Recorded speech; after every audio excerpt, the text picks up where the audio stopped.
Welcome back. మహిళా bill వీగిపోవడంపై Lok Sabha ఎంపీలు తలో రకంగా స్పందించారు. వారేమన్నారో ఇప్పుడు చూద్దాం. तो ये विमेन रिजर्वेशन बिल नहीं गिरा है, डिलिमिटेशन बिल गिरा है। उसी से लिंक्ड करके, उसी की आड़ लेकर के जो परसीमन सरकार करना चाहती थी, ये उस बिल की हार हुई है। और बिल की नहीं बल्कि सरकारी साजिश की हार हुई है।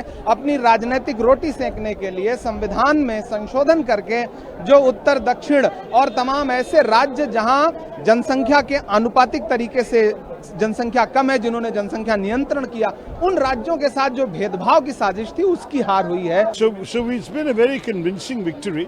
The BJP fell 52 votes short of the 2/3 they needed to pass the constitutional amendment, and the other two bills fell by the wayside. And we are feeling a certain sense of triumph because this is not a vote against women's reservation.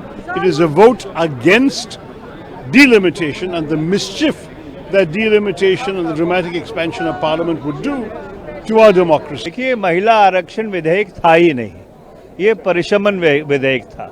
हम निरंतर और लगातार सरकार से पिछले 2 दिन से कहते रहे हैं कि आप 543 में से 1/3 आरक्षण 181 सीटें आरक्षित करके भारत की महिलाओं को दे दीजिए।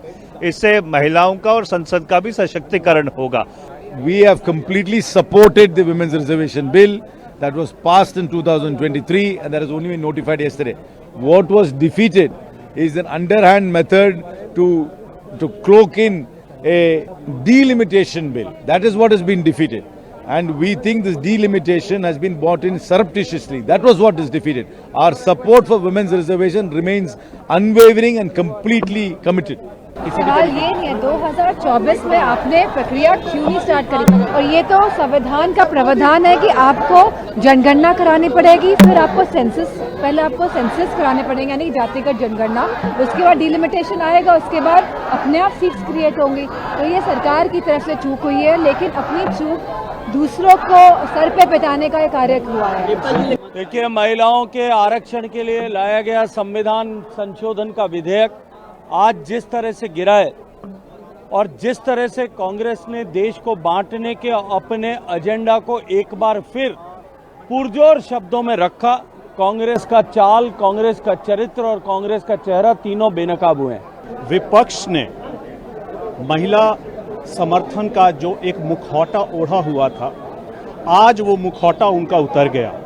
वो बात करते हैं महिला सशक्तिकरण की, मगर जब धरातल पर उतारने की बात होती है तो कहीं से भी विपक्ष इसके लिए तैयार नहीं था।